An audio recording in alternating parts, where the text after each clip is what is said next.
はい、皆さんの疑問の一つ目、すぐ行きましょう。はい、出してください。最初は韓国のアメリカ軍慰安婦問題です。先月25日、韓国人女性122人が朝鮮戦争休戦後、韓国のアメリカ軍基地の周辺で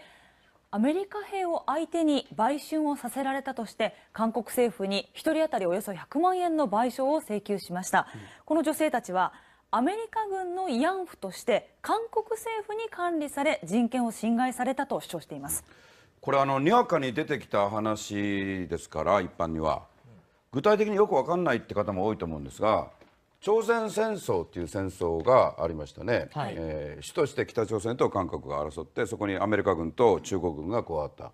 それって1950年に始まって53年にもう休戦になったんですよ。はい、で今回の件はその戦争中の話じゃなくて、休戦になった後、主として1960年代から80年代ぐらいまでにかけて、はい、つまり戦争が、休戦というか事実上終わってしまった後に、韓国に米軍にいてもらうために、韓国政府が積極的にアメリカ兵に気に入ってもらうように女性をかき集めて、これ、基地村って言ってたそうですけれども、その米軍基地の目の前に、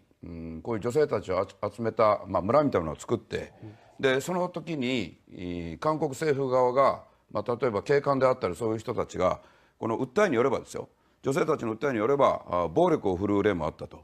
で、例えばその女性がこの集団提訴に合わせて証言なさっている中身を詳しく見ますとね、例えば親に売られた人身売買、これは日本では60年代80年代ってもう全くありませんけど、日本でも戦前はありました。貧困のためにですね、そういう人身売買で売られたケースや、あるいは結局自分が親に迫られて選択していったケースもありますと。で女性自身がそうおっしゃってるんですが、でも実際に基地村に行ったら、要するに自分たちの体のこともただただアメリカ兵に性病を移さないようにそのチェックをされるだけで、性病になったとなったら、もう例えば親元に帰って治療したいという願いも全部蹴られて、もう閉じ込められて、無理やりその決められた治療だけを受けさせられて、要するにアメリカ兵のために自分たちを捧げられてるっていうのがありありとしてたから、たとえ自分の選択であってもやはりこれは韓国政府は責任を取るべきだと、そういう訴えなんですよ。これはムーベランでもなければ、つまり因果応報でもなければ、韓国の反日に良心があったって話じゃないんです。本当は何かというとこれです。日本とアメリカの情報当局者によると、そもそも日本の慰安婦問題も北朝鮮の工作員が操っている。工作員は韓国の青瓦台や大学やメディアなどあらゆるところに入り込み、今回はパク政権に打撃を与えるために動いている。はい、これ念のために日米の情報当局に僕は最終確認したから情報当局者日米で入れましたけどね、はい、でもこれは例えば拉致事件を含めた北朝鮮の問題に関わっている、いわば専門的に関わっている人の中ではこれ常識なんですよ。もともと北朝鮮の工作活動から始まったその慰安婦問題になるものが、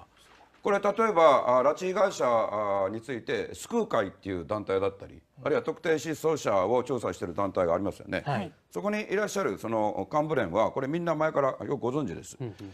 つまりどういうことかというと、例えばセックススレイブっていうね、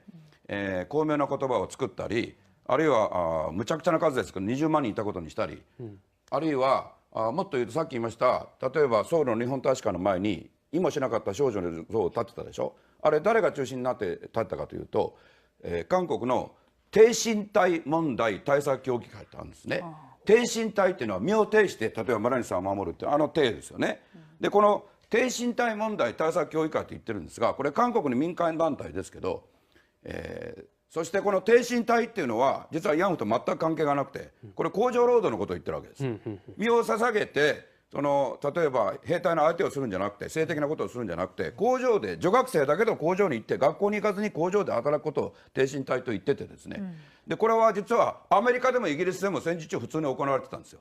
でそれを朝日新聞が誤報したりしたこともあって、はい、これをいわば勘違いしてやってるんですが、もう一回言いますよ、少女像を立てたこの低体教低身体問題対策協議会という団体は、自ら北朝鮮と仲良くしてますってことを言ってます。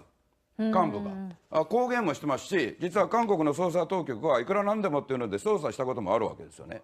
したがって慰安婦問題っていうのは実はもともと北朝鮮の工作から出発してるのに、そのパク政権が今やってるわけですよ。そして北朝鮮の工作っていうのは本当は青瓦台っていうのは大統領官邸のことです、はい、それから大学ですね、そしてこうメディアと書いてますが、それは新聞テレビラジオだけじゃなくて芸能文化、